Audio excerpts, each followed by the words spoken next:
Good evening. Shalom. Hello. Good morning, Rose. Good morning, Tova. Good morning, John. Afternoon. Thank you for joining us. We've got the world covered. Yeah. We'd love to introduce you to Dr. John Sklar today. And could I just ask John how he was saved by Sarno? How I would say what? How you were saved by Sarno? Oh, how I was saved by Sarno. Yeah. Yes. Start with the long story. Okay. Yeah. So as I came through my medical training, I was really on a very traditional path. I was considering strongly as an ex-athlete going into orthopedic surgeries, as ex-athletes sometimes do. And so a very traditional path, went to a traditional medical school. And as far as my spirituality, because that's what Dr. Sarno saved, I was not spiritual at the time. I would probably call myself an atheist or an agnostic at that point, much to the dismay of my mother, who raised me Catholic in the church. And then I went to Notre Dame, and at Notre Dame, which is a Catholic university, I became an atheist, which is another long story. But anyway, so I was very traditional and very not spiritual. Ended up not doing orthopedics and going into a physical medicine and rehabilitation residency at New York Hospital Cornell Medical Center, where my boss was world renowned, literally, for the conservative treatment of low back pain, which was a real departure from traditional medicine. Back pain largely was treated with interventions back then, injections and surgery, when it didn't go away quickly. And that's what I thought you had to do, was you had to do an operation to help somebody's back. So Dr. Nagler turned on the lights for me a little bit and got me into a little bit of a non-traditional path, because he wasn't doing the surgery and the injections like everybody else. And so because I was in that residency and I was dealing with back problems, my mother, ever helpful, a few months into the residency, saw an article in the New York Magazine by a man named Tony Schwartz called "Oh My Aching Back." And Tony Schwartz was writing about his experience with Dr. Sarno and how he had had back problems, and Dr. Sarno helped him. My mother clipped this article out of the New York Magazine and mailed it to me. And I read it and I became irate. Uh-oh, which direction? Yeah, I became angry. And I thought it was the craziest, most nonsensical thing I'd ever heard, that you could just talk your way out of having back problems, or imagine your way out of having back problems. Because again, I'd come from a place where people with back problems had surgery or injections and then surgery. And so I got mad about it. I mean, it obviously, what I know now is I was triggered. I've never really delved into exactly how I was triggered or why I was triggered, but there was nothing about that should have made me angry, but it made me really angry. And I even called my mom out and gave her a piece of my mind, cussed her out, said, I don't have time for this. I'm busy. I don't have time for this nonsense. And when I met Dr. Sarno, I told him that story. He always thought that was pretty funny. Because now I'm one of his biggest proponents on the planet. Back then, I wasn't ready for it. When they say when the student is ready, the teacher appears, and that teacher appeared a little early. I wasn't ready. So anyway, went through my residency, and as fate would have it, I ended up working with Dr. Sarno. This was a couple of years later, and I was more receptive, and I had the opportunity to meet him and go to his lectures and see patients with him, and realized, wow, this thing works. This thing that made me so mad a couple of years ago actually works.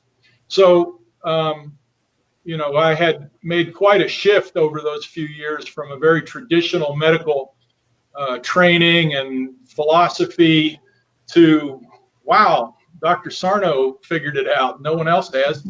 So anyway, so I started not too long after that. I found myself in Shreveport, Louisiana. I finished my residency, and I wanted to treat people the way I began to treat people the way Dr. Sarno treated people, which was kind of a risk, I guess you might say, because it is non-traditional, and here I am coming into a new community and a new practice, and I'm going pretty far afield of mainstream medicine. I actually was interviewed when I was in Shreveport, and I told the interviewer my plan was to be a good little boy and not do this kind of stuff. But much like Dr. Sarno, when I realized that I have to do it because this other stuff isn't working. So that's right. Yeah. So I'm almost to the end of this long story, but in Shreveport, I wanted to work with people like Dr. Sarno did, and I felt like I wanted to have a counselor that I was working with that I could send them to if need be. And so I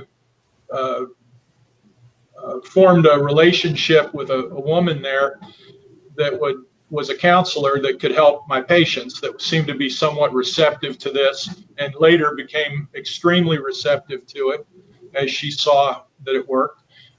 And she was actually a staunch Catholic. I mean, I don't know, staunch Catholic, but she went to church. And so there was this very unique Catholic church in Shreveport, Louisiana. And they did young study discussion groups and dream workshops and Enneagram workshops, all run by the senior at the Catholic Church. Yeah, very non-traditional for a Catholic church. And so because of my association with Maria O'Brien, shout out to Maria, I think she saw that I was doing this. Maybe she's tuned in today. But anyway, she's still a friend. I began to understand that there was a spiritual dimension to all of this. And at some point, jumped in and reclaimed my spirituality, which had been lost at that point for probably nearly 10 years. And that's why I say Dr. Sarno saved my life, because without that spiritual dimension, none of us will make it very far down the road, I don't believe. I don't believe I would have made it very far down the road without that. So because of Sarno's work, and then the understanding that spirituality is a big part of all of this, I was saved myself. And, Dr. Sarno doesn't talk about spirituality, not directly anyway.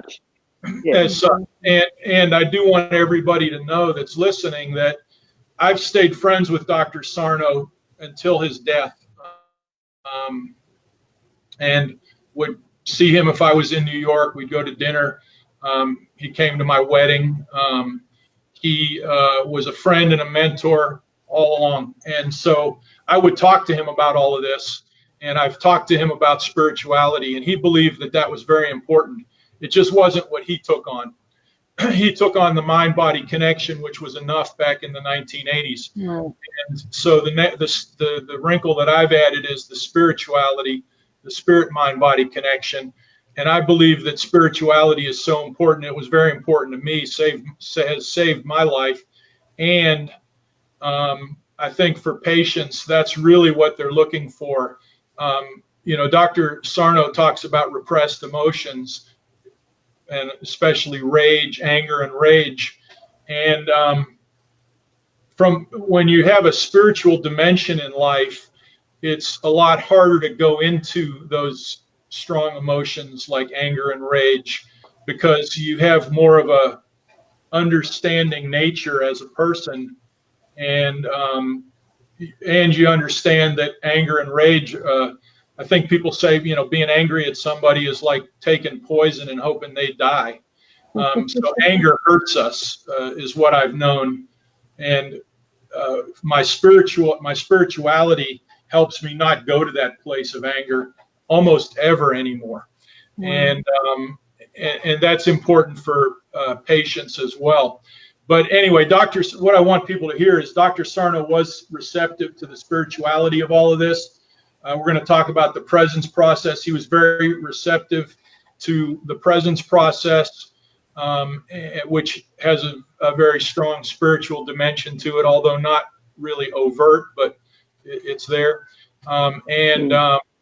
That's really the key, and what I like to talk with people about is spirituality. And the way I define that, really, it's not about religion. I'm not talking about religion. If anybody heard religion, they weren't listening. And spirituality for me is about connection. It's about connection to other people. It's about connection to nature. It's about connection to God. And most importantly, what all that connection does is it connects me with myself.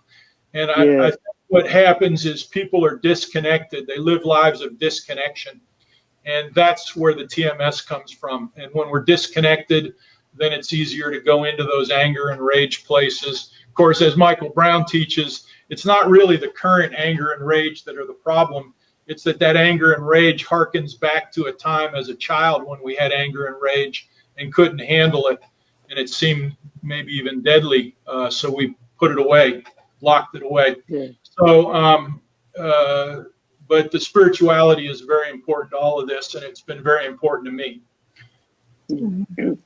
Talk about the reconnection and the fact that disease is part of, when you've got disconnection, you've got also disease, and how that plays out in our lives. And when we reconnect to the universe or to whatever we call in our spiritual lives, whatever grounds us. And you gave the lovely example of the lady that came to see you, and she went away with nothing, and she expected a treatment. Do you remember telling me about that? Yes, I can tell that story, and I'll speak first to answer your question, and then I can tell that story. Yeah. But we just. I think it's a part of our process. We disconnect to develop a self. Like when we're kids, we're connected to our family and our parents. And then as you become a teenager, you become less connected to your family and your parents, which is an important step, because if you don't ever become less connected, then you become disabled because you don't learn how to do things on your own. There's people that are so connected to their mother or their father that they can't function without them, and that's not a good place to be, because eventually you do have to function without them if you live long enough, and they live a normal lifespan. So there's a normal process of disconnection that occurs, and we all want to become individuals, and we want our star to rise, as they say. We want to, get a job and rise up the ranks and become the best employee, and then maybe become the boss and become the best boss. And all of that requires some degree of disconnection. But then it goes too far, and we become completely disconnected. And this, I think, probably happens more for men than women, but I'm sure it happens for women as well, especially as women have tried to emulate men and, become bosses and, become more independent from men and things. And that's all fine, but there's a negative side to this independence, and that is we become disconnected. And so we're not connected, especially to ourselves. And then you wake up one day and you're 50 years old and you say, how did I get here? What am I doing here? People, everybody talks, the midlife crisis is a well-known term. And what that is a person wakes up one day and they don't even know how they got this life that they got, because they're so disconnected from themselves. They've made decisions based on what society wants or others want, and they don't even know who they are. And so this is a bad situation. And when we're not connected, there's a part of us that knows we're not connected, and when we're not connected, we're not safe. We all know, I'm a big man. I'm 6'8". I'm a large man, but 100 other people could take me down. If I was in a fight against 100 people, I would lose because I'm big, but I'm not that big. So we all know that we could easily be overrun without connection, and that's why people years ago lived in tribes, because they needed the connection for safety. Well, we still need that connection, and we lose it, and when we've lost the connection, we feel unsafe. We become unsafe, and when we feel that way, we worry, we become angry easily, and we become sick, diseased. We're not at ease, so we have disease. We're not at ease because we're disconnected. So connection brings ease, and disconnection brings dis-ease. So anyway, you mentioned the story of the woman that came to see me. Yes. So yes. So a woman came to see me, and she had terrible back pain, and it had been going on for a long time. And she was in such bad pain that she never sat down during the appointment. She was upstanding, walking through the exam room, walking back and forth, couldn't sit down. That's how bad her pain was. And that's unusual. I have people that need to stand up sometimes during the appointment because they're in pain. This woman never, ever sat down. Or maybe if she did, it was brief. So, as we talked, what we realized was she was a minister's daughter. And anybody that knows ministers, family members, there's a lot of pressure on them to be a shining example of whatever the minister's preaching,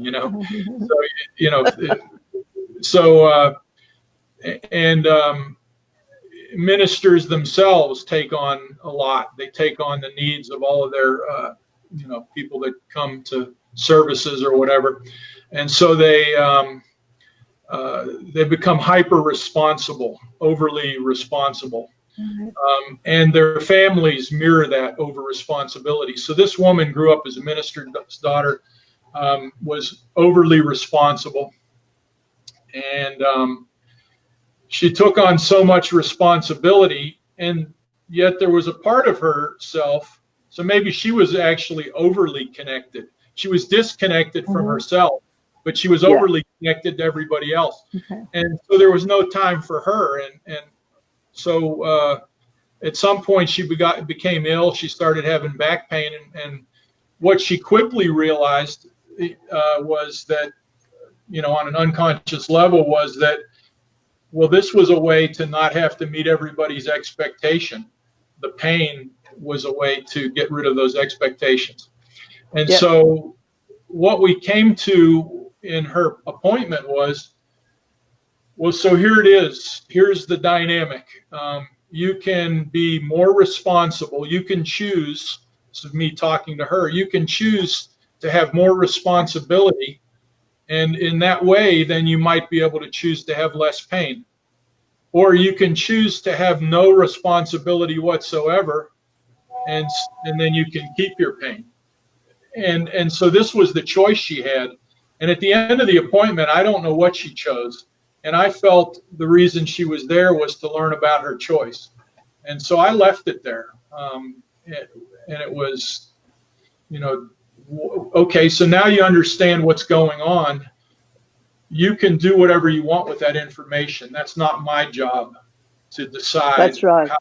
how your life is. That's your job. And so that was the story. And so you opened up. Her option was to reconnect to herself and maybe have less pain. Yeah. So I'm gonna interject here because it's the topic of connection. Okay, so I'm gonna role play with you, John. Excuse me 1 second. Yeah. Okay. Yeah. Hey, go ahead. It's the back air conditioner. Yeah. Do you? If you need I had a maintenance person come. It's fine. Okay.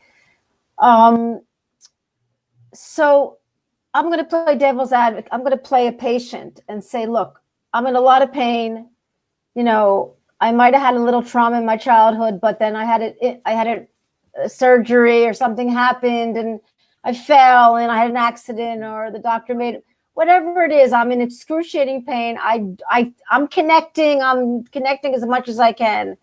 You know, I'm not blaming anybody, but how can I connect if I'm in so much pain? Well, I think, you know, we're going to have to start small. And I think before the connection is the understanding that you need to connect. So, you know, human beings are very resilient. We're all very resilient. And so if we can understand what we have to do,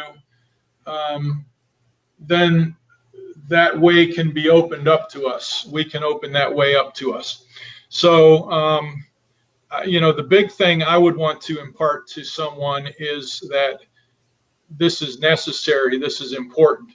And then, you know, well, even Dr. Sarno's teachings are a way of reconnecting if you think about it. So there's on page 82 of his book, Healing Back Pain, there's 12 daily reminders. And he says, I must resume all normal daily activity. And so I'll oftentimes tell people to copy those reminders and put them up on their bathroom mirror or somewhere where they'll see them regularly. And if you think about it, those are all about connection. I mean, that's not what Dr. Sarno says, but it's connecting with the truth that your pain is psychological, not physical. And even that, you know, when people come to see me, they don't know what's wrong. They don't know what's going on in their body. Maybe they've read Dr. Sarno's book, but they're still not sure. And so just understanding what's going on in your body is a way of connecting. So you're connecting now to your truth that this is what's going on. So that's a little bitty first connection step. And then on the, you know, I must resume normal activity, I'll tell people, you know, so you should start walking. Well, I can't walk. And I say, well, can you walk to your mailbox? Well, yeah, I can maybe walk to my mailbox. I do it every couple of days. I say, well, I want you to start walking to your mailbox every day. And then after a couple of weeks, I want you to start walking to the neighbor's mailbox, or, you know, walk a little further. Because if you can walk 10 steps, you can walk 11. So now they're reconnecting to their body, their body's ability to function. So those are really the first reconnections. We don't have to go for some great psychological awareness or reconnection to start. We can just go with a reconnection to the truth and a reconnection to the physicality and the ability of the body to move, and then start pushing that connection. And then I'll talk to people about meditation. And in the presence process, Michael Brown teaches meditation. He doesn't call it that, but I'll tell people, you know, well, so if you can meditate, if you can sit and meditate for 1 minute, that's a good start. And that's a way to start reconnecting, because everybody thinks, oh, if I'm going to meditate, I have to meditate for 20 minutes. I have to sit in a lotus position, blah, blah, blah. You don't have to do any of that. You can sit wherever you want. You can lie down if you want, and then just connect, breathe, connect to the breath, connect to yourself through the breath for 1 minute. And anybody can do that. And so, if you can't do 1 minute, you can do 30 seconds. If you can't do 30 seconds, you can do 10 seconds. And if you can do 10 seconds, anybody could do 10 seconds. You could do 15 the next day, 20. Start where you are. You know, if you can walk 10 steps, John, walk 11 tomorrow. What it made me think of when you were talking about the connection is that there are so many people that Rose and I come across, that I've come across, that just hate their sickness. They hate their disease. They can't connect to the disease, to the condition, to the way that their body is reflecting the dis-ease. It's like that. I tell people, fibromyalgia, you need to love your fibromyalgia. Yes. And I know it sounds like, right. Well, they need to connect to that, because again, that's actually taught. That's a teacher. I tell my metaphor is I have, when people come to see me, what they're really asking me is, Dr. Sklar, would you shoot my teacher? And I think maybe we shouldn't shoot the teacher. Maybe we should learn what the teacher is teaching. Yeah. And again, that's another connection, connecting to the disease and loving the disease. And, if you can't love it, maybe you could like it a little bit. But, the disease, or I'll tell people, like I'll see younger people with TMS and I'll say, this is the greatest thing that ever happened to you, because you're going to learn these things now, and maybe you're not going to have cancer later, or heart disease, or, other bad things happen to you. And imagine, and you're going to be able to raise your children without the legacy of TMS. This is a miracle that's happening for you. I really, especially with a younger person, but it doesn't matter. An older person, it's the same miracle, because once you get over this, then you become a teacher and you become someone that's so beneficial to the world. It's just a blessing. It's a true blessing, this thing that's happening. And, does everybody see that at first? I doubt it. Right. You can just see a glimpse of it, and then you can see it a little more. So I wanted you to respond to, because I was going to respond to Lorraine about her condition. Of course, it's so painful. She's having trouble connecting. Maybe you can slice that a little thinner for her so she can really get close to what she has to connect to. Yeah, and I'm having a little trouble reading. She said trigeminal neuralgia. It's so extremely painful. Right. Yeah, and I want to say we've talked a little bit about Michael Brown, and I think he had something like that. He had some kind of weird nerve syndrome. Yes. What people with any kind of pain need to do is to try to function more than they're functioning now, and not let it limit them. That's really the first step, to start to fight back or push back against the pain, and not be discouraged by it. And of course, that's difficult, but that's really the first step, is to not be like Dr. Sarno. Or not barked back, not like fight it, but just kind of try to go with it in a way. And what does that look like for somebody with? Yeah, and I don't know, I'd have to know more about her situation, if she's let it limit her or she hasn't. And then really just, working on something like the presence process, or working on learning to meditate, if that's something she hasn't done, to try to calm the system. There's a teacher, his name is Bruce Lipton. It's amazing. Yeah. And he's a scientist. He talks about that it's not our genetics, it's not our diseases that control our body. What determines what the body's doing is the milieu, which is the term that's given is for the surrounding of the body. What Bruce Lipton found early on was you could take the same kind of cells and put them in 3 different culture mediums, and they'd turn into 3 different kind of cells. One would be bone, one would be skin, one would be muscle. And it was the same cell, but what determined what the cell was doing was the environment, the milieu. And so what anyone has to do that has a disease, I don't care what the disease is the milieu needs to change.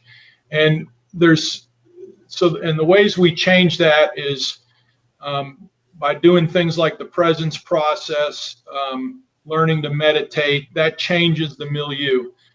When we just sit and breathe slowly, that tells the body, I'm okay. Just a few breaths. We can try it right now. Just everybody slow down your breathing. And you can feel the body start to settle and become more peaceful. because what your slow breathing is telling it, it's hard when I'm talking like this to breathe slowly, but what the slow breathing says is I'm okay. And what the pain says is I'm not okay. So Lorraine has plenty of I'm not okay messages. She needs more I'm okay messages. Breathing will do that. Meditation will do that. I think diet is important. Are we on a diet that makes the pain better or makes it worse? Are we on an inflammatory diet? So this is all changing the milieu. If Lorraine is in a relationship that's not good, maybe she needs to get rid of that relationship. I had a woman once come to see me in Shreveport, Louisiana, and she had come down from Arkansas, and she was this country woman. I wouldn't have guessed she was very educated. She might have had a PhD, but she seemed like someone you'd see out in the country, doing the laundry, hanging it out on the line, and then making some apple pies. Seemed like a really simple person. And I wasn't sure how these concepts would go over. And but I told her what I needed to tell her, and she left. And then about a month later, she came back, and I think her husband came with her both times.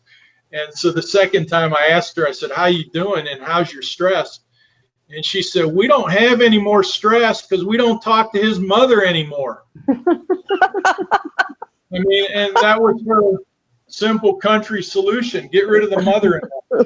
So, and it worked. Okay, that was a source of stress. Now, maybe not the cleanest way to do things, but so we got to start where we are, and we got to make little changes and change the milieu, change the environment, whatever that looks like, and it looks different for every person. And just start making little changes, and then the result will be different because we've changed the environment in which we are sitting. So that's, I think that says it as best I can. I've never heard of that word, Michael. The milieu? Milieu, yeah, it's just a fancy word that means the environment.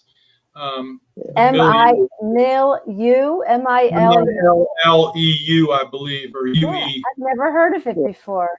Yeah. Wow. And you got to say it with a fancy French pronunciation. It's milieu, milieu, milieu.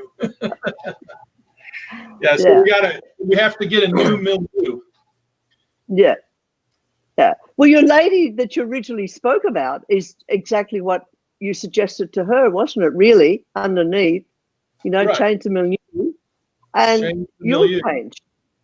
Yes. Yeah. And that's what it is. There's a funny saying, we have met the enemy, and it is us. So if we have any problem in our life, it doesn't matter what it is, we have to take responsibility for it and make the changes that'll allow that problem to change. That's all there is to it. And I'm not saying it's easy to do. It's sometimes very difficult to do. And, it would have been difficult for the woman I spoke to change her life, because she had it all set up where, she had no responsibility. She had a lot of pain, no responsibility. So maybe that would have been difficult to change. I didn't say she had to change it, but if she wanted her condition to change, then she needed to change it. Yeah, well, that's what it amounts to, us, doesn't it? Really, if you over your pain and you want to get on with your life, you have to change something, don't you? Yes, right. The old saying is the definition of insanity is doing the same thing over and over again and expecting a different result. Right. So, if you keep doing the same thing over and over again, you're going to get the same result. That's for sure. Yeah. So change has to be made, and that's really all TMS is it's the change agent. It's the agent that says you got to change. And for people with pain is bad.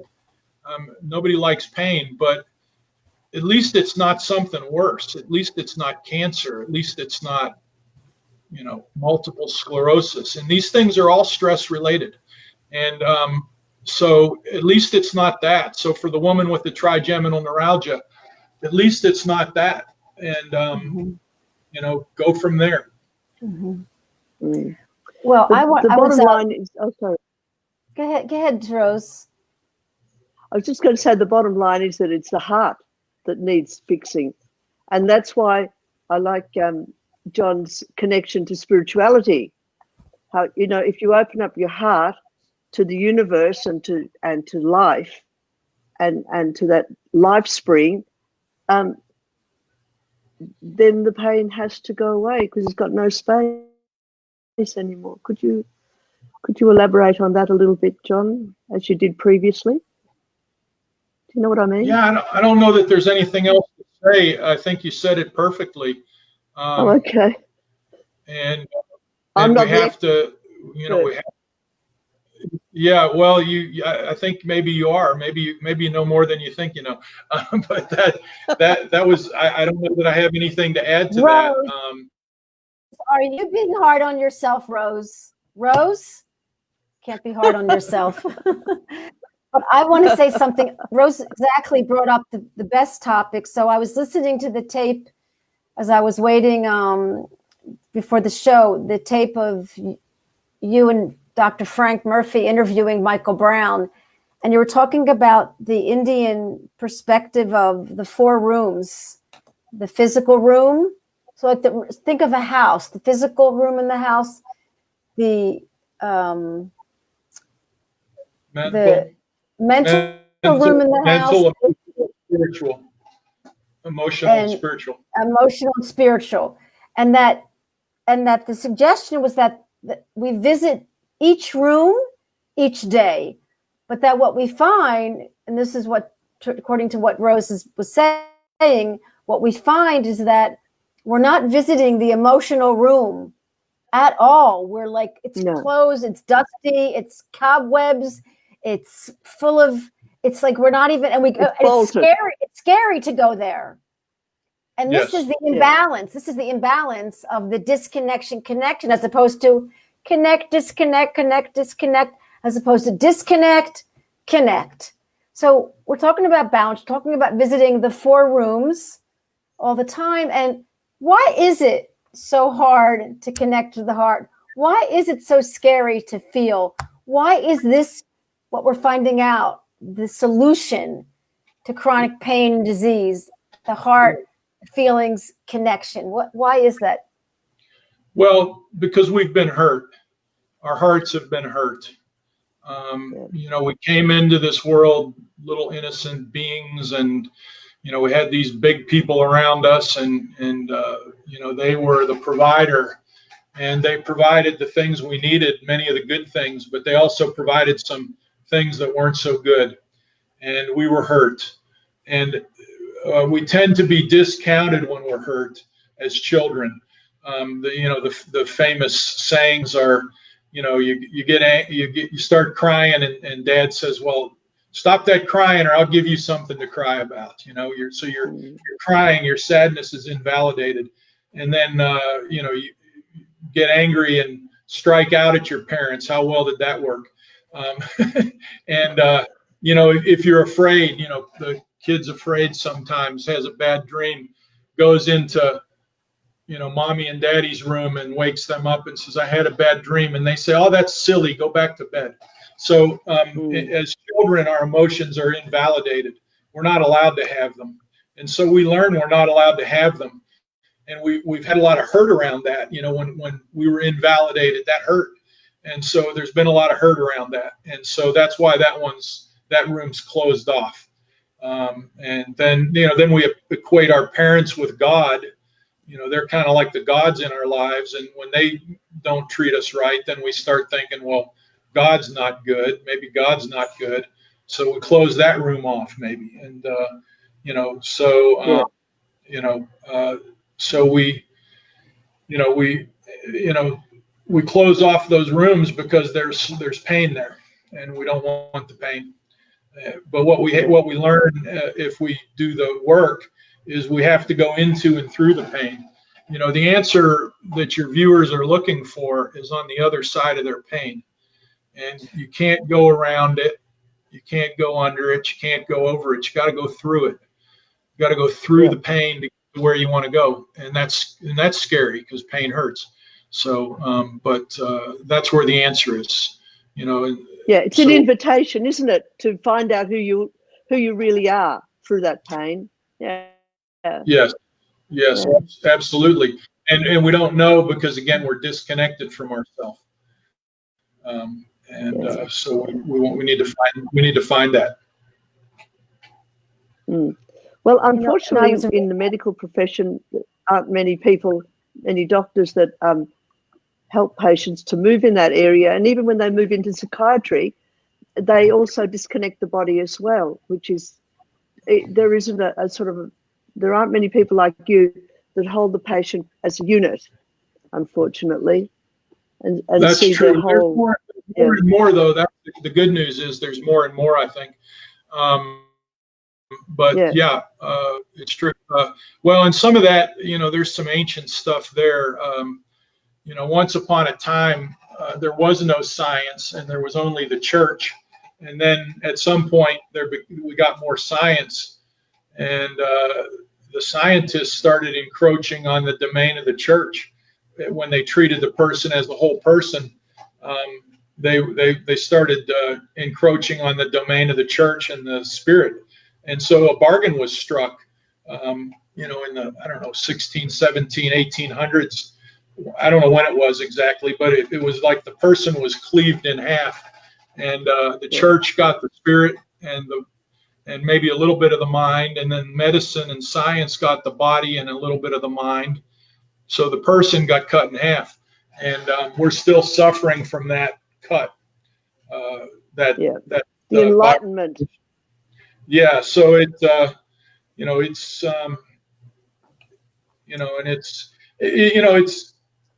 there's kind of as I was discussing earlier, when we're a child, we're immersed in the family at first, and then we start to break away and individuate, and then we have to come back and reconnect. And so that plays out on so many levels. I told you about how that played out in my life. I had to become an atheist to become spiritual. I don't know that I'd be spiritual as I am today if I hadn't ever become an atheist. So the same thing is playing out in civilization, where the body and the mind and the spirit, the spirit and the body were split because they had to be, because then we had to bring it back together consciously. So everything was together, the unconscious. So it had to be split. So then there could be a conscious choice made to bring it back together. So just as people evolve, and I evolved, and we're all evolving, civilization is evolving, and this is just part of the evolution process. Yeah. Well, we had too many generations that haven't been able to make that connection, unfortunately. Really, it's been a long time since people died of a broken heart, hasn't it? But I feel Whereas like if you look at old notes, they, like 100 years ago, that could be on the death certificate, but not now. Right.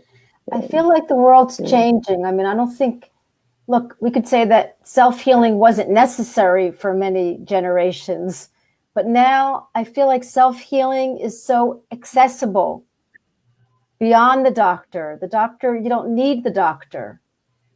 The doctor's within. So it feels like, but it's even further away from some people because we've gotten so quote unquote sick and disconnected that we're back like in a cycle.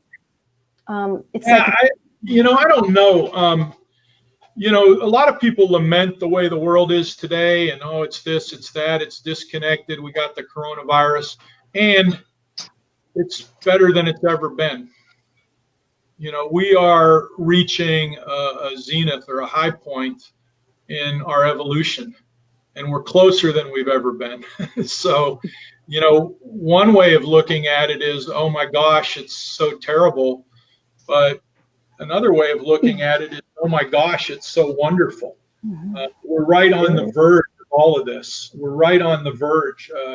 It's not going wrong. It's all going right. And again, that's a spiritual perspective. So if there is a God, and God is the creator of all of this, and maybe that's a metaphor, I don't know, but then, I always say, well, from a Christian perspective, which isn't the best spiritual perspective in all respects, they'll say that only certain people are saved, and if the world ended today from a real staunch Christian perspective, they would say, well, only about a third of the people are saved, and everyone else is going to hell, and a third's going to heaven, or something like that. And I'm like, well, you know what? If God is God, the God I want to follow is the one that saves them all. Not the one that loses 2/3 in the shuffle. I want to follow the God that saves them all.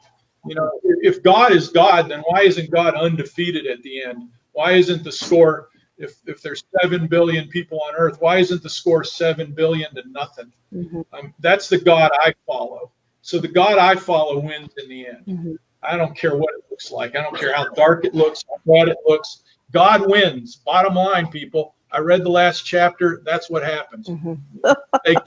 You're right. So this is all working fine. Like people with TMS, they can hate it or they can love it. And if they love it and they get through it and they learn the lesson, they're going to really love it. And they're going to realize it was the good thing that you and I have been talking about. And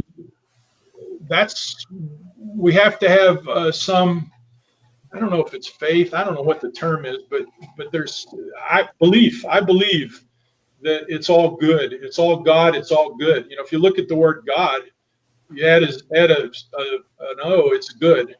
I think God comes from God. The word God comes from the word good.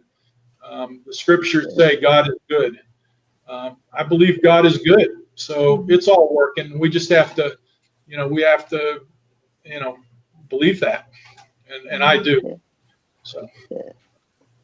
Well, fitting into our family situation often doesn't help us, though, does it? When they're legalistic, things like that, and then the spirit within the person wants to, like as you were saying about half the world being, condemned or whatever. Like right. So you don't argue with them. You don't argue with those. Sure, but that mindset creates grief and suffering for people, doesn't it? Especially people with PMS. Yeah. Yeah, it absolutely does. But you just don't argue with those ones. You just you don't argue. You believe what you believe, and it's probably not something you ought to talk about. So. Yeah, it's about suffering, though, isn't it? It's about a person living within within constrictions, I suppose, that they're not comfortable with or whatever, and then having to break out, and then the guilt about that will create pain as well, won't it? You can break out in your mind. You don't have to break out physically. It's like there's the story of Viktor Frankl, who was in the concentration camp, and he decided he wasn't there to hate, he was there to love. So he loved the people that were feeding him maggoty bread and hitting them with the butt of a rifle. He loved those people. He was free in his mind. Some people, I saw a guy that was in prison, wrongly imprisoned for like 30 years on death row, and he got out. And they said, how did you do that? And he said, my mind was never in prison. Whoa. That's right. Whoa. Yeah. Yeah. So unbelievable. We control this. Whether we want to believe it or not, we control our minds. Some people have defaulted and let their mind control them, but that doesn't mean you can't take back that control. And you don't have to be in prison with any of this. There's people that are, quadriplegics, and how do they go on? They just go on, and they do what they need to do, and that's the human spirit that's in all of us. And if we're not using it, then we need to start. We can turn it on. Yeah. Well, iron bars do not. Yeah. Iron bars do not a prison make. Iron bars do not a prison make. I can't remember the rest of it. But yeah. Yes, right. Yeah, you don't have to be in prison, and we just have to, we really have to love our lives. I love that the piece I shared with you all the other night when we were prepping from Arthur Miller, and he says the last line is says, I think at some point one must take one's life in one's arms. Right. We have to embrace our life, whatever it is, in a concentrate, and people say, oh, I can't do that. Well, how did Viktor Frankl do it in a concentration camp? Mm-hmm. You can't do it. He had hope in the future. Yeah, you can't do it. You're not in a concentration camp. He was in a concentration camp and he did it. So, right. But you know what he did? I want to tell you what he did, because this is the quote on my. So what he did. This is what we're going to break down. What he did. He decided that between the thought and his action, he had a moment to make a choice. So in between the thought and the action, he decided to make a choice on how he was going to act, which of course determined his beliefs. And I guess each time he had a thought, so to all, our community and to all our hopeful and strong and, motivated patients, like, you have a thought, the body kind of is doing, like, it's doing its thing, and maybe it's trying to take you down. So you got to say, okay, I've got to make a decision in that moment before I act, which might hurt me, create more pain, create a bellyache, create a migraine, create an ulcer. And then I have a decision after I have the ulcer to still make a better decision. So This is what Viktor Frankl did. I'm fascinated by that, because it's putting the power back in the person. And this is what we're kind of like resisting our power. We're kind of fighting our power. Yes, correct. And that's, it occurs to me, we've been talking a lot about connection. So what he was doing was connecting on the mental level. Mm-hmm. He was connecting to his thoughts and watching his thoughts. And there's a great teacher out there named Byron Katie. I don't know if you all heard of her. She's amazing. Yeah. So, and that's what she says, is she says, don't believe your thoughts. Don't trust your thoughts. Yeah. She says, question your thoughts, but only 100% of them. Only? Are you sure about the other part? Just yeah, right. Yeah. So,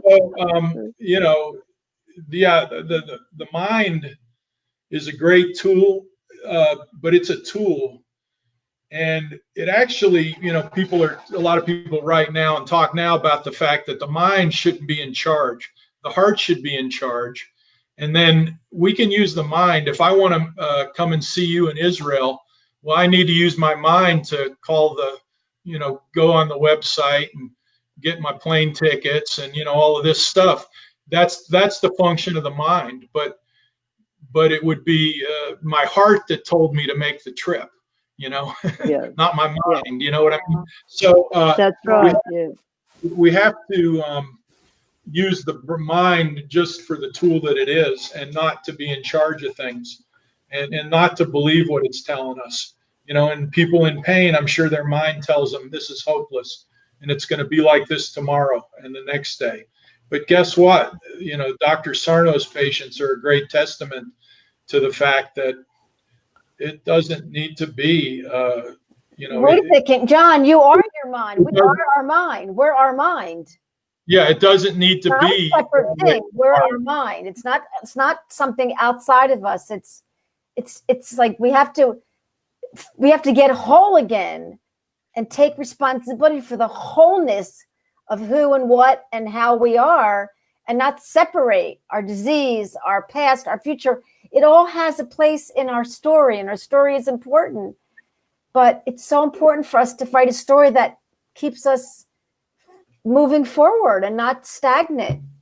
Right, and you mentioned a really key word, story. We all love stories, and we all tell stories all the time. We tell ourselves all the time different stories, and this is all, all Dr. Sarno's brilliance is he helps people to change their story. Their story was, I have a bad back, and he says, no, you don't have a bad back.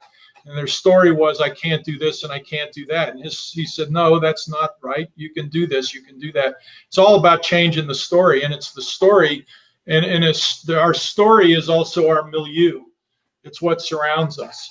So another way of changing the milieu is to change the story and tell a new story and say, wow, I've got this pain, and it's a great thing, and it's going to teach me some great things, and I'm going to be so much more powerful than I ever was once I learn those things. Wow, look at this. Isn't this wonderful? And I'm not saying that's easy to do. And some version of that needs to occur, or you get to stay where you are. And I don't get to choose that for people. I didn't get to choose that for the woman that came to see me, what choice she makes. I don't get to choose their choices. But I do know that I've worked with enough patients, as you all have as well, that I've seen many, many people change their story, and then their whole world changed and their pain changed. And that's really all there is to it. You have to tell a new story. When you had that interview with Michael Murphy, Frank Murphy. Frank Murphy, sorry. He's obviously from Ireland. You mentioned Henry Miller, I think, and mentioned the fact that you had to embrace the injured, Arthur Miller, sorry. You had to embrace that injured child. And do you remember that discussion that you had with him? How the injured child had to be embraced rather than run away from? Yes. Right, and it's a great quote, and you should maybe post that up to the roundtable site these days. At first, he called the little child an idiot. Right, he said. So he said. I can paraphrase. Yeah. So he said, there was an opening part, and he was just talking about how life can be great one day and terrible the next day. He says, one day this house smells of fresh bread, and the next day, he says, one day you faint because the gardener cut his finger, and the next day you're climbing over the bodies of dead children in the bombed out subway station. This is how life, goes back and forth. And then he says, toward the end of the war, I wanted to die. He says, and I began to have a bad dream, and it was so bad that I didn't want to sleep anymore, and I became very ill. And he says, I dreamed I had a child, and I knew in the dream that the child was my life, and it was an idiot, and I ran away. He says, but it kept creeping back on my lap and clutching at my clothes. He says, and I knew inside myself, if I could just kiss this idiot child that was his life, I would be healed, And he says, so I bent to its broken face, and it was horrible, and I kissed it. And he says, that's when he says, and I think one must take one's life in one's arms. Yeah. So the ultimate reconnection, right? That's a story of reconnection. He was disconnected from his life, and it was a horrible, broken-faced child, and he had to kiss it and hold it in his arms. And when he did, he healed. And that's restored. That's the job we all have. That's the bottom line, as Dr. Sarno would say. That is the bottom line. Yes, ma'am. Yeah. John, thank you so much for your time. It's just been lovely. There's not many questions, but there's an incredible discussion going on. Oh, good. We haven't looked at the discussion, have we? About 10 people are having this beautiful discussion, and I just love that TMS Roundtable brings together people that are helping each other. And is there anything we need to maybe comment on or respond to? Because I have a little more time if y'all do. Yeah. Oh, good. I'm seeing if anyone has any questions. We have a lot of people that have been viewing and coming in and out and getting lots of thumbs up and lots of responses to what we're saying. So does anyone out there have any question they want to ask John or Rose or myself? While we're queuing that up, so we've talked about the presence process. I just want everybody to hear that there's a book called The Presence Process. There's a revised edition out. They're both very similar, both editions. It's by Michael Brown. And in it, there's an amazing healing process that takes 10 weeks and highly recommend it. I recommend it to my patients. Yeah, Michael Galinsky does it. A lot. Michael Galinsky uses it. Yeah, Michael's been through it a few times. I've been through it like 8 times. Every time I do it, I get better. I get, freer from my conditioning and my past. And so it's an amazing process and well worth. And Michael Brown had terrible chronic pain, and he figured this was his way out. And then he decided to offer it to everybody else. And instead of setting himself up as a guru, he wanted it to be available for the price of a book, which I think is very noble, because he could have monetized it and made it some big seminar that you went and got trained and facilitated other people. But he knew that people could do it on their own. And I know people can do it on their own. And really, that's my job as a healer, is to give the information and let the people then heal themselves. And that's what happens. That was Dr. Sarno's job. That's my job too. Yeah. So any questions that we have to answer? Well, Gail has something about giving up on doctors. So there are doctors out there. There are therapists out there. There are a lot of people out there, but it's finding them, isn't it? Right. That's the problem. Yeah. Right. Well, yeah. And, again, it's becoming your own doctor. Learning to heal yourself my first sort of sarcastic response was, well, I'm glad she's given up on doctors. She can heal herself. So she doesn't need doctors. Right. Well, that's true. John, I want to ask you and Rose a question. I want to ask Rose and John a question. What do you think about, I've never done the presence process, and what if we all do it together? We do like a Facebook challenge, and we all do it together to support each other, because I'm a little intimidated by it. Yeah, that would actually be awesome. And that was actually Frank and I did that. Frank Murphy and I did that. And we actually, when we would do our podcasts, that's what we did. You guys could do that on here. We could do the presence process and get together each week and talk about what's happening. Wow, Rose, what do you think? Rose and I love. First of all, it would be amazing for me to learn it, because I'm a little intimidated by it. 2, I know that probably Rose would connect to it and she'd be able to help me, and it's something she could learn also. And you've done it. And I think we could all benefit, and then some of our community could join us, and we could kind of have a large Zoom room. What do you think, Rose? Why not? Yeah, well, we've done it. Like I said, Frank and I did it a couple of times, and we did it online. Each week on our podcast, we talked about what was happening that week. And then when we haven't done that, we've also done like a Google group or a Facebook group, and everybody wrote their experiences. So we've done it in a group kind of format pretty much most of the times weve done it. Yeah. It's very valuable that way. Fantastic. John, could you explain? Beautiful. Can you explain a little bit about what it is in simple terms, like 3rd grade terms for me? The presence process? Yeah. Yeah. So there's a book you get, and about the first half of the book is setup. So, and what he recommends in there is that you read the first part before you start. So what we could do if we were doing it together is take a couple of weeks and read that part. And we could even talk about, we could do some pre-sessions on what we were reading and discuss that like a book club almost. Then the last half of the book is a 10-week process. So you start, it says week 1, there's a presence activating statement for each week. There's a lesson, and then you do every day what he calls consciously connected breathing, and which is just like meditation. So for 15 minutes, twice a day, you sit and breathe.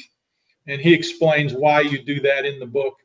And then at the end, you finish up, and then he says, what you can do then is take 3 or 4 weeks off and do it again. He talks in the book about physical, emotional, mental, and emotional level.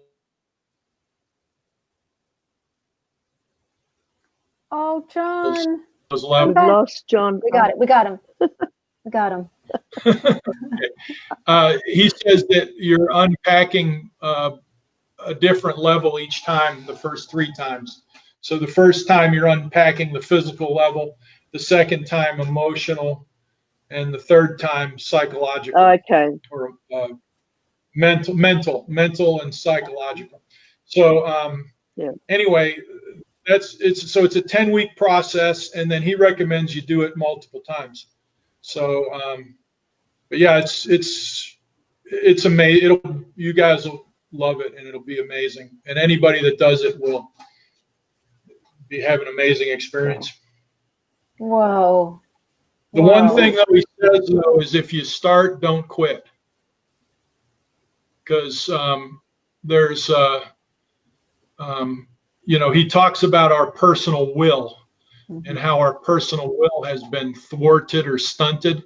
Mm-hmm. And he says the worst thing you can do is start and quit, because now your will is stunted even more. So if you choose to start, he wants you to finish for sure. He also... he says there's 2 ways to do the process. One is experiential, and then the other way to do it is just read the book like a book. So you don't actually have to do the process. You can just read the process without doing it. And he has a name for that way of doing it. The way when you do the 10-week process, that's the experiential method. But he has another way that he talks on it with just reading the book. I'd recommend that we do the process. I think the bigger healing would come from the experience. And a friend of mine would always say, you say don't quit, but I would say, my friend would always tell me, but don't duck. Sometimes we're not quitting, but we're ducking. So we have to be really present with the presence process. And the group would be accountable, because this is also where we sort of duck out and not accountable. I mean, meditation is hard. I mean, meditation is not easy. To be present and to be in the moment is a challenge. It's like this habit that we're not used to. We're used to doing. But when it comes to being, it's difficult, Rose, isn't it? Depends on who you are. Yeah. Absolutely. Well, Gandhi was really good at being. Exactly. Yeah, exactly. Yeah. So what we could do is try to create a big Zoom room and try to meet weekly. And I just think it'd be very powerful to do. And I'm not sure how it would do it, but if you would help us. John, are you there? We'll talk about it. Earth John. Come in, John. Lost. Oh, he's with his smile and his great hair. Hey, John, come back. Oh, no. He froze. He's gone. Anyway, let's see if he'll come back a little bit, because he's seen himself smile. But anyway, we're excited about this option. He's got a great face, doesn't he? Lovely smiling John face. is yeah. Go ahead. There's nothing what? Is there anything here that we can actually help people with right now?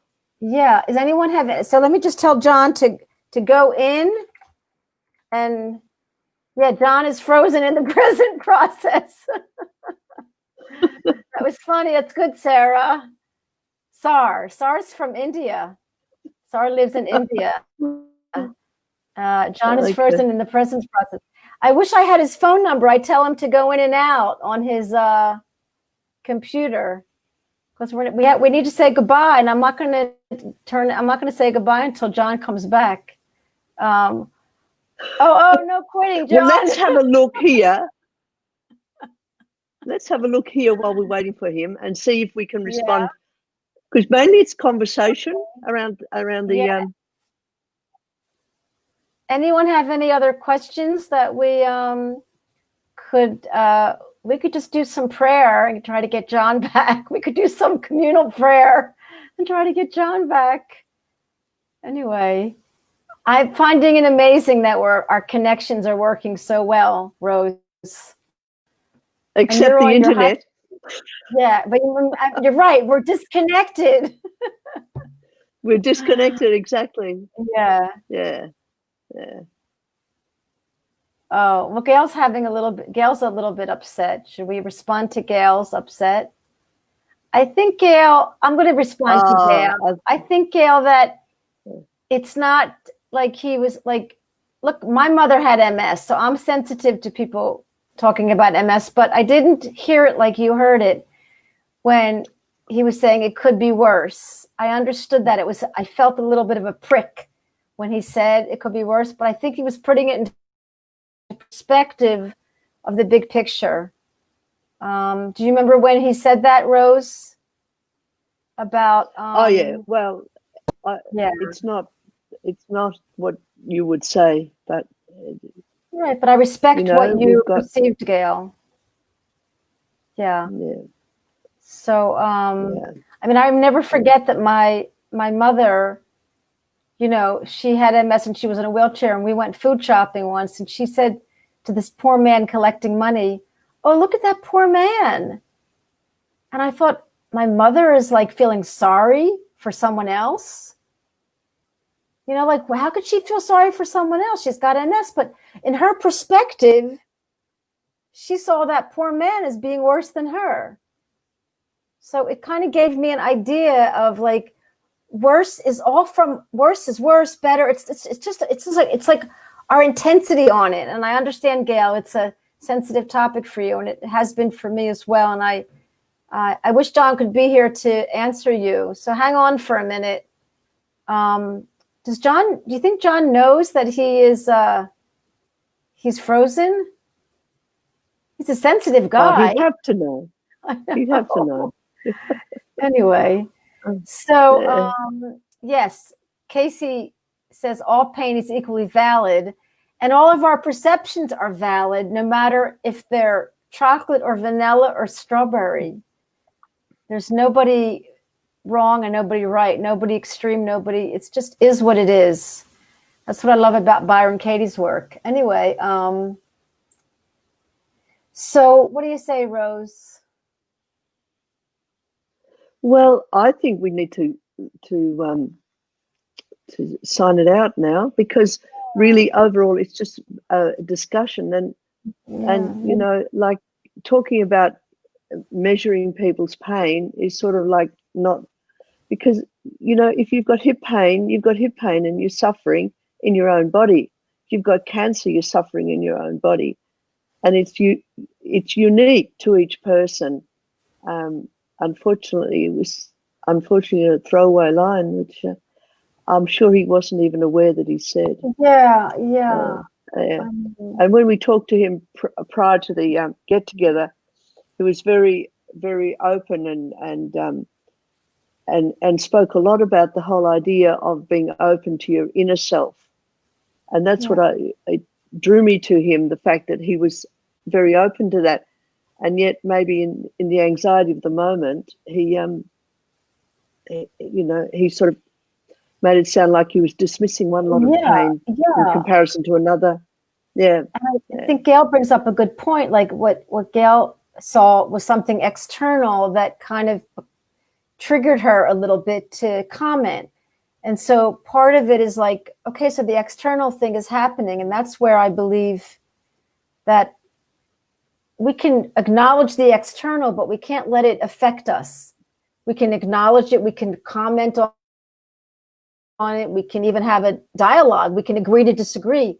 But it's when these things affect us on a deep level, I think it becomes a problem. So it's like having a healthy discussion or having a healthy conflict, having a healthy argument, healthy anger, healthy rage, if you know what I mean. So I think it's a good point that Gail brings up, is that she felt safe to express herself.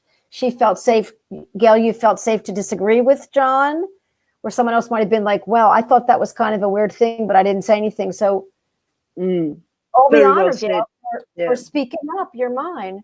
Yeah. So maybe John will come back and we'll wait another minute or two, and we'll talk about what we'll do is we'll talk about this possible group, and it may have to be, because there's different hours of different people's times.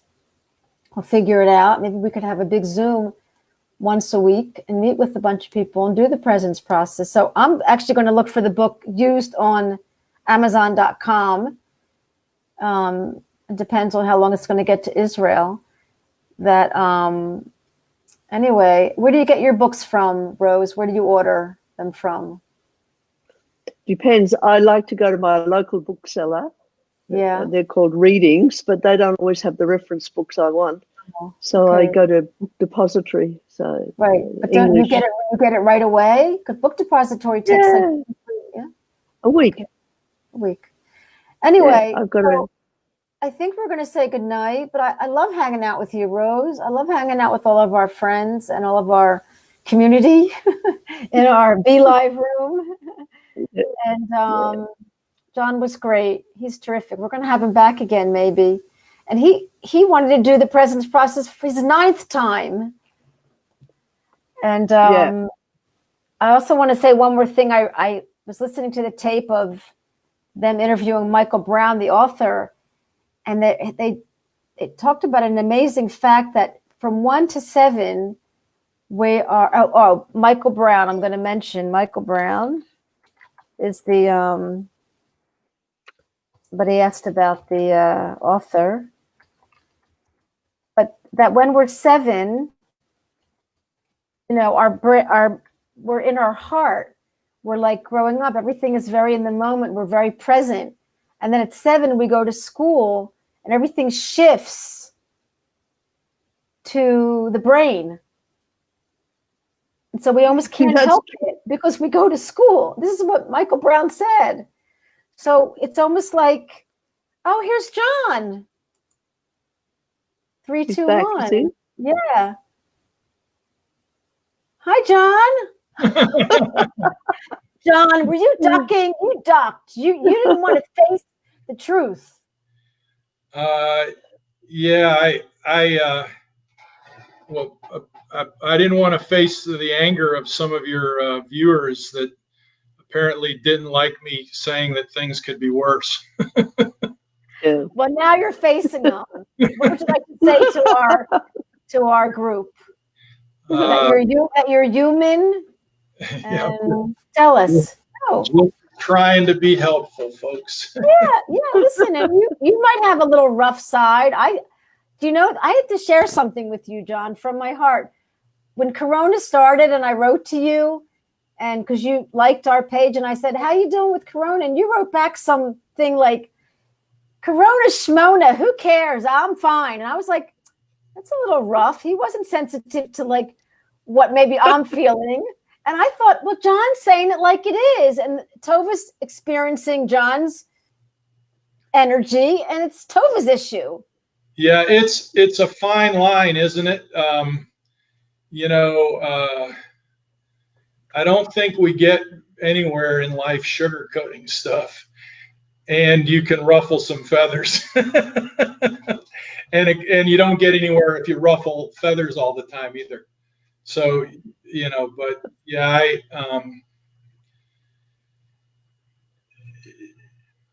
my path, and I have to remember this isn't everybody's path, but my path has very much been one of telling it like it is, and I tell it like it is to myself, and I find that I do better that way. Right. So I don't know. That's what Well, we works all for me. need to do that. Yeah, and so We all need to do that. Yeah. so I mean, that's another path to healing, really, isn't it? Telling it like it is. it's a good thing I didn't tell anybody to burn their X-rays, huh? No, that's okay. No, listen, this TMS roundtable, thank God, it's full of honesty and integrity, and there's no right or wrong, and it's really a safe place, and we're just so happy to keep creating a safe place. And look, John, I'm sure you've learned, like, you've done the presence process 7 times. That's so human of you to admit, Yeah. Well, why? Yeah. And once you do it, you'll know why, because it's so great. You learn something.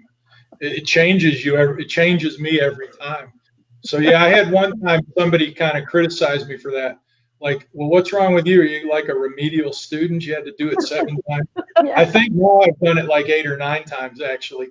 But so yeah, I guess I'm a remedial. I'm the remedial guy in the room. I just have to share something very funny. So I've been married a few times, and I spoke to this gentleman on the phone, and I told him, he said, "Oh, how come you got married a 3rd time? The first two weren't enough?" And I was just like, why aren't I laughing at this? Why aren't I laughing at this? And now I'm laughing at it, but he wasn't funny, and I was a little bit pissed at him. But then I'm realizing, I'm brave. I'm really brave for getting married 3 times. I'm really courageous. It's all the way you look at it. It's all in the eyes of the beholder. Yeah. I mean, you know how many women come up to me and said, "How do you do it? I want to get divorced. How do you do it?" I'm like, So it's all about perspective.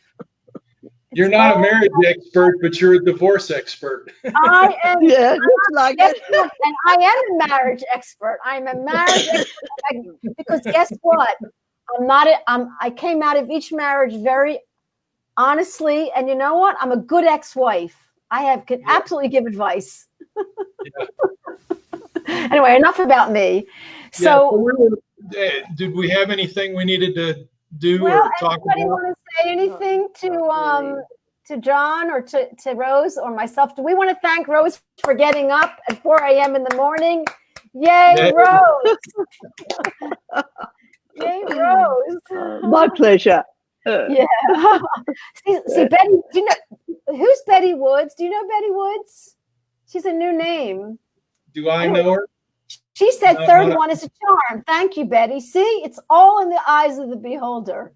Well, I may go a 4th time. What do you think about that, Betty? I say go for it. Anyway, so we're really happy to meet all of you out there in our Be Live audience. We love that you share. We love your questions. We love your sharing. We love your honesty. We love your nakedness. We love it all. We love your realness. So, and Gail says, "Okay, John, I forgive you now." Now I feel better. And her husband's a radiologist. Gail's husband is a radiologist, John. Isn't that funny? So Gail's very brave. If Gail wants to tell you about what she's been through, she's very brave, and she's healing all the time and every week from our show as well. Oh, Betty Woods, you're new here. Where are you from, Betty? We haven't seen you before. Betty, tell us where you're from. Oh, for now. Anyway, Betty's been married 3 times. It doesn't matter where she's from. It just matters that she's been married 3 times. You and she can get together and talk about your exes. Yeah, we can have our own TMS room. Anyway, more important is that we're laughing and creating lots of endorphins, and they're very healing. Gail, do you laugh? It's very healing. You should watch a funny movie a day. Remember what Howard Stern said after his pain went away? I'm laughing at the pain now. Remember that? Anyway, Anything else you want to say, John? Listen, John, are you available if people want to email you? Should we share your email? I don't know if it's okay with you if people want to ask you any questions about the... Yeah, they can go through my website, and it's johnsklar.com.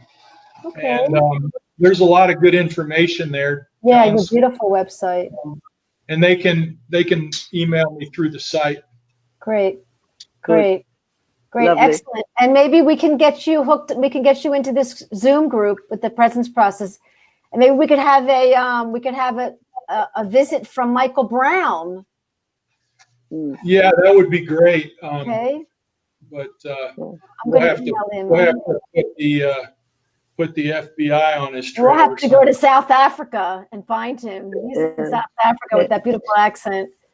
Yeah. John, you know the video, the broadcast that you and Frank did. Are they copyright? Can we put them on our website so people can listen to them? No, yeah, absolutely. Yeah, no problem. If they are, then they're copyrighted by me and Frank, so it's fine. Okay, good, because they were really worthwhile. He wouldn't mind that at all. Oh, good. Fantastic. Yeah, we're going to have Frank Murphy on our show, and Dr. Frank Murphy has done a podcast with John called Power Without Pills. It's a phenomenal name. Yeah, that was love the it. name at one time, or it was Your Healing Power. It had various different names, but yeah, and there are some episodes out there. And you guys have two of the. Yeah, they're excellent. Okay, yeah, I'm going to put that out there. In fact, I think we should all start getting the book. This is a homework. We should purchase the book. I've got enough homework. Thank you very much. I'm getting a used copy from Amazon.com, and then we should read a little bit and get familiar. Rose and I are gonna put out a YouTube. This tape from Michael Brown. He's also on YouTube. He talks about the presence process, and he speaks very nice about it, doesn't he, Rose? He speaks very simple about it. Well, profound, I think, is more likely. Profound, yeah. Simple and profound. So, John, thank you so much. And bless your big heart. Big heart. If we're going to do this, let's shoot. Are you guys there? We didn't freeze. We didn't duck. Okay. I'm getting something on my computer. I need a new. You're in Texas. You're somewhere in Texas. You're out there. Yeah, I need a new laptop. Okay. Is what my laptop is telling me. So, what we should do. So, a good day to start and change lessons in the presence process is Sunday. People generally have more time on a Sunday, and typically there's reading to do before you start the next week. So I've always found that a good day to start and change lessons is Sunday, and giving people time to get the book and read the first 123 pages. We ought to plan to start about a month from now on a Sunday. Wow, amazing. That's exciting. Okay, good. This is group therapy. This is really group therapy. I love it.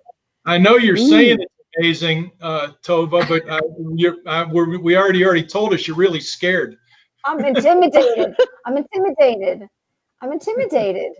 Yeah, I'm intimidated. So we're all going to do it. Okay, so that's a good sign. I'm glad you're intimidated. Good. Yeah, absolutely. That means there's a lot there for you. Your ego is the idea, which means it's an excellent idea. Yeah, exactly. Exactly. You know, in Michael Brown was talking a lot about intimacy. That we have to be intimate with ourselves, and that's what the presence process is about, right? Being intimate. Yeah, he likes to play with words, and he breaks down intimacy is into me see. Right. Intimacy. Exactly. Well, that also creates internal harmony, and the vasovagal system is released then, to be present in the moment. Amazing. So if I see myself and you see me, then we're safer. Beautiful.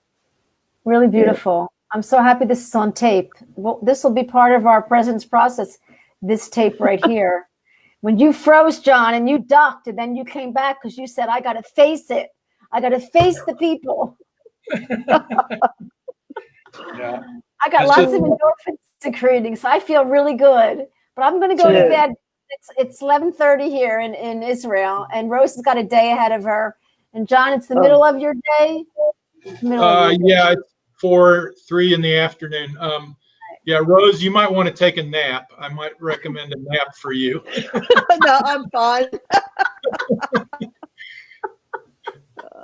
I love it. All right, listen, so we're going to go. Thank you, John. Unless you got, Thank you, we're going to everyone. go. Thank you so much. Have a wonderful rest of the week.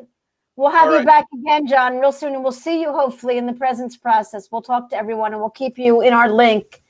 Bless your heart. Bless your big 6'8" heart. Woo! Now you're making me do stuff I don't want to do.